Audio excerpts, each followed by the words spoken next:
E vamos estar orando pelo nosso preletor, Leandro, também teve ali na foto. Quem viu o Rodrigo Malafaia, dá um glória a Deus aí.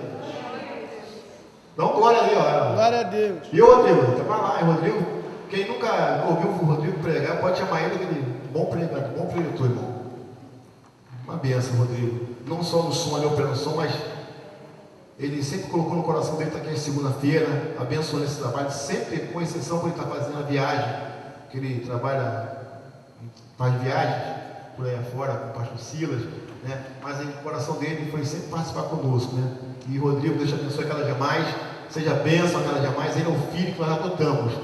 O nome do pai dele é Reinaldo com Y, o meu é com I, né? O dele é Bonfim, o meu é Ribeiro, né? Eu e a Adriana, nós adotamos o Rodrigo como nosso filho, né? Para estar orando, cuidando dele, né? Quando ele estiver chorando, quando estiver rindo, nós estamos sempre com o ombro aberto, né, Rodrigo? Então Deus abençoe cada dia mais o Rodrigo. Vamos estar orando. Ô, Rodrigo, vem cá, você vai orar pelo Leandro, Rodrigo. Está aqui pertinho, né? Rodrigo se joga abençoado, irmão.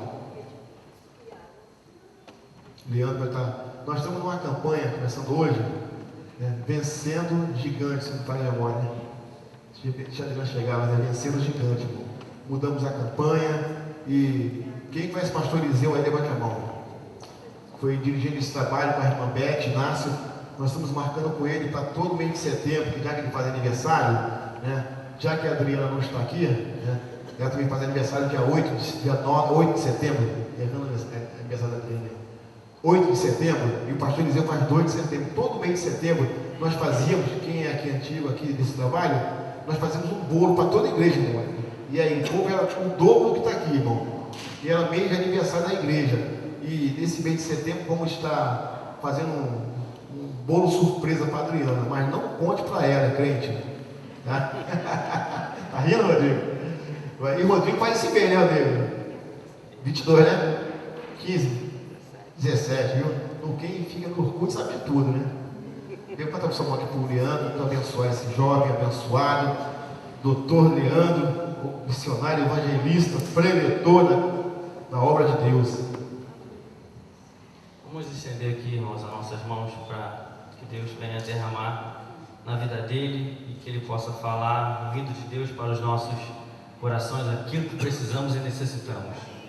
Ó Deus, queremos te entregar agora aqui, Senhor, a vida do Leandro. Ó Deus, nesse momento, ó Pai, que ele vai estar ministrando, Senhor, a tua palavra. Ó Deus, que só venha, Senhor, o que tiver que vier, Senhor, para os nossos corações, aquilo, Senhor, que necessitamos, aquilo, Senhor, que vamos ter que ouvir, que precisamos. Ó Deus, continua abençoando a vida dele, Senhor, que ele possa ser canal de bênção, Senhor, e abençoando mais e mais as nossas vidas. Em nome de Jesus eu te peço e eu te agradeço. Amém. Glória a Deus. Cumprimento os amados irmãos com a santa e gloriosa paz do Senhor. Amém. Quantos estão alegres com Jesus, diga glória a Deus. Glória a Deus. Quantos creem que hoje é noite de milagre, diga aleluia. Aleluia.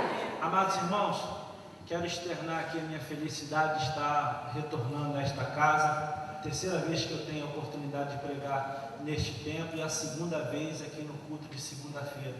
Também gostaria de expor a minha felicidade e meus agradecimentos a Deus pela vida do pastor Reinaldo, da missionária Adriana, que é um casal que Deus tem colocado em nosso caminho, tem abençoado o nosso ministério de forma tremenda, né, irmãos? No mundo no qual nós estamos vivendo, que é tão difícil você ter uma mão amiga, quando Deus coloca um casal, pessoas para te ajudar, temos que agradecer a Deus, amém, irmãos? Amados irmãos, a palavra que Deus colocou no meu coração na noite desse dia, ela se encontra situada lá no livro de 1 Timóteo, primeira carta que Paulo escreveu a Timóteo, capítulo de número 4, somente um versículo de número 8, primeira carta de Timóteo, capítulo de número 4, o versículo de número 8. Esta é a mensagem que Deus tem colocado em nosso coração na noite desse dia. Quero também aqui me desculpar acerca do horário, estávamos ali ocupados, fazendo algumas coisas ali que não poderia deixar de ser feita no dia de hoje. Confesso aos amados irmãos que a palavra que Deus colocou no meu coração é uma palavra difícil, na qual eu tenho pedido a Deus graça para que eu possa passar para a amada igreja na noite desse dia, de forma que os irmãos possam me entender. Amém, irmãos? Quem achou, diga glória a Deus. Glória a Deus. Quem não achou, diga espere esmoleando. Todos acharam, né, irmãos? Então vamos fazer o seguinte: eu leio o primeiro versículo, depois no 3, a amada igreja vai ler também este versículo em alto e bom som. Amém, irmãos? Diz assim a Santa Escritura: porque o exercício físico para pouco é proveitoso, mas a piedade para tudo é proveitosa, porque tem a promessa da vida que é e há de ser. Amém, irmãos? Agora no 3, todo mundo junto, em alto e bom som. Quem não trouxe sua Bíblia pode estar acompanhando ali pela televisão, amém, irmãos? Pela tela ali. Então no 3 vamos ler esse versículo. 1, 2, 3.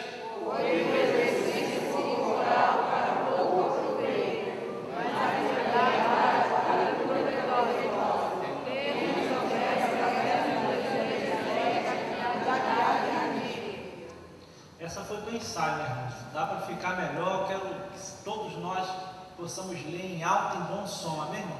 Senão, só Jesus, né, gente? Vamos lá, no 3, hein? 1, 2, 3. Porque o exercício corporal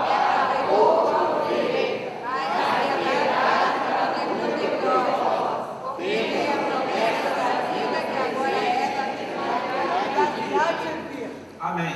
A igreja poder tomar assento, dando uma linda salva de palmas para Jesus Cristo de Nazaré, a mais bonita, a mais forte, a mais linda, é para Ele estar aqui, e hoje à noite do meu e do teu milagre acontecer. Amém, irmãos? Amados irmãos, quando eu recebi o convite para estar ministrando a palavra na noite desse dia, aqui na Assembleia de Deus da Taquara, pastor presidente, pastor Gilberto Malafaia, meu coração bateu forte, irmãos. Porque é uma grande responsabilidade quando você tem a oportunidade de ministrar a palavra do Senhor Jesus. E eu fiquei ali na minha casa, orando ao Senhor, eu fiquei ali conversando com o Espírito Santo, perguntando a Deus o que eu deveria trazer, o que eu deveria falar para os amados irmãos, que estaria hoje aqui sentado. Alguns de vocês, quem sabe, devem ter orado ao Senhor antes de vir para casa, pedindo uma resposta, pedindo a Deus que falasse de maneira sucinta, pedindo a Deus que falasse de maneira clara acerca daquilo que você veio buscar na noite desse dia. E eu ali meditando a palavra, meu coração batia forte, meu coração estava alegre, o meu coração estava feliz, pastor Reinaldo, e eu naquela briga santa com o Espírito Santo, querendo trazer algumas mensagens, que Deus assim tem presenteado o nosso ministério, mas Deus falou fortemente em meu coração, nesta pequena porção escriturística da palavra do Senhor, na qual nós lemos aqui na noite desse dia. E eu comecei aqui a estudar esse tema, eu falei: Senhor, qual será o tema desta mensagem? E Deus falou comigo: o tema, meu filho, vai ser como vencer o raquitismo espiritual. Aleluia. Você pode dar um glória a Deus aí? Glória a Deus. E aí, quando o pastor Reinaldo me comunicou o tema da campanha Derrubando Gigantes, eu falei: meu Deus, para derrubar gigantes tem que ser crente forte espiritualmente, tem que ser crente que aguenta a luta, crente que passa pelo vale de Jaboque, louvando, exaltando e glorificando ao Senhor, porque ele sabe que a qualquer momento o Deus dele vai entrar com providência, vai entrar com mão forte e vai decretar a vitória. Se você crê, já te convido a jogar tua mão pro alto e glorificar esse Deus.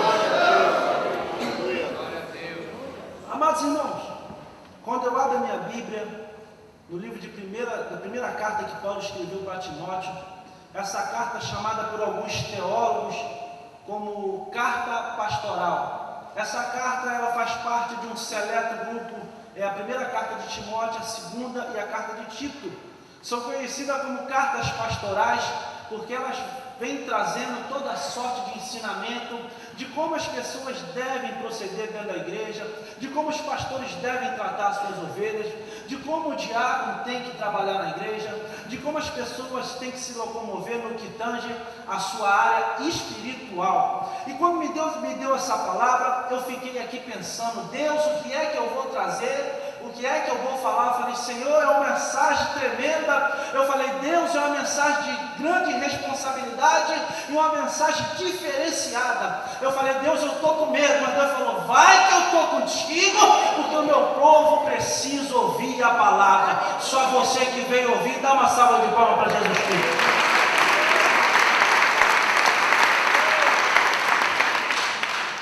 Amados irmãos, estamos vivendo um tempo em que você ser forte no que tange a área espiritual é uma questão de sobrevivência. Porque quando a pessoa ela é forte espiritualmente falando, ela consegue vencer as adversidades, ela consegue prosseguir para o outro, ela consegue ir à frente e consegue chegar ao patamar que Deus escolheu e consegue sim escrever a história que Deus já tinha guardado no seu âmago. Então, quando eu abri a minha Bíblia e comecei a meditar nesta palavra, para que nós possamos entender melhor o porquê que Paulo escreveu isso, diz a Bíblia agora na última viagem de Paulo, a terceira e última viagem de Paulo, diz a Bíblia que depois que teve o concílio em Jerusalém, Paulo, ele é preso, até que chega aquele momento em Atos Apóstolos capítulo 28, ali entre o 28 e o 27, que ele apela para César, até que ele é levado ali de barco para fazer uma viagem para Roma. E diz a Bíblia que ali Paulo ele fica preso cerca de 2 anos.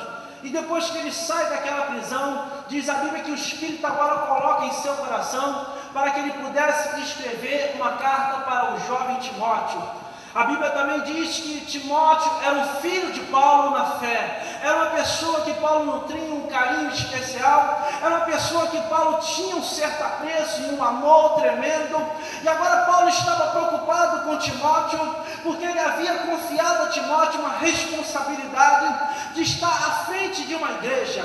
Diz a Bíblia que agora Timóteo ele está à frente da igreja de Éfeso, e Paulo estando preocupado com aquele jovem que estava dando seus primeiros passos na fé, Paulo resolve agora escrever esta carta, a primeira carta de Timóteo, porque ele ficou sabendo que permeava no seio da igreja algumas heresias, e ele tinha medo que aquilo pudesse abalar a Timóteo, e ele preocupado, ele começa a escrever esta carta, que tinha um endereço, que tinha que chegar nas mãos de Timóteo, que se encontrava pastoreando a igreja de Éfeso.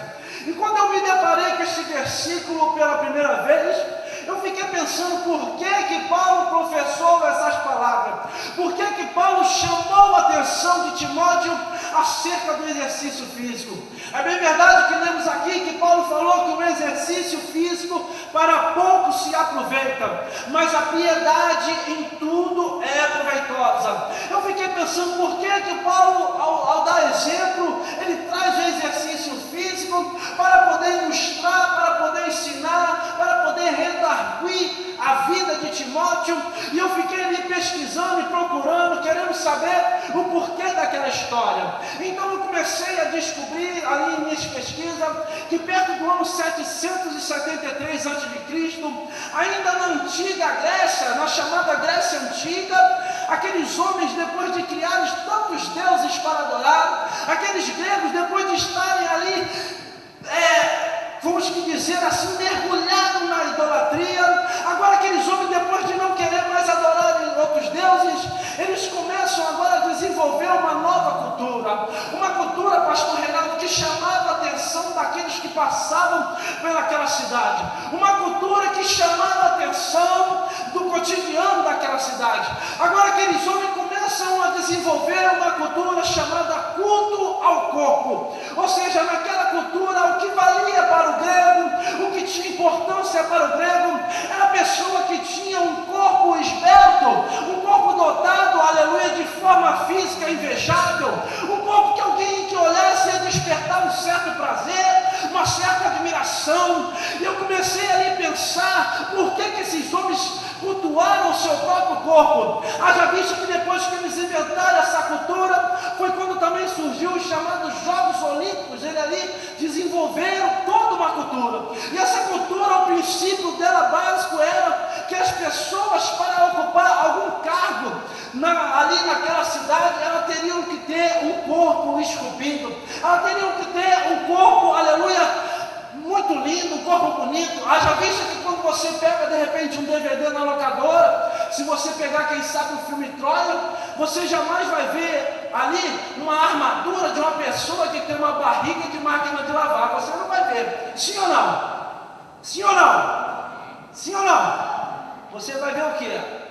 Aquelas armaduras onde as pessoas têm aqueles, né, aqueles peitorais, aquela barriga que o pessoal chama de tanquinho, né? Você só vê, né, essa armadura bonita. Por quê? Porque aquele povo, eles traziam consigo um culto ao corpo. Se você de repente for pegar também o filme de Alexandre o Grande, você vai ver a mesma coisa. Alexandre o Grande ali com uma armadura muito bonita, mostrando ali um corpo, né, fora do normal, um corpo que chame a atenção. Imagine se essa cultura pegasse no dia de hoje, né, irmão? O irmão Leandro ia ficar na prova com essa barriguinha aqui de máquina de lavar, mas graças a Deus que Jesus jogou isso por terra, né? E se você está entendendo a mensagem, dá um glória a Deus aí. E ali, irmãos, o tempo vai passando, aquela cultura vai sendo difundida em todo mundo, até que ela chega aqui no Brasil.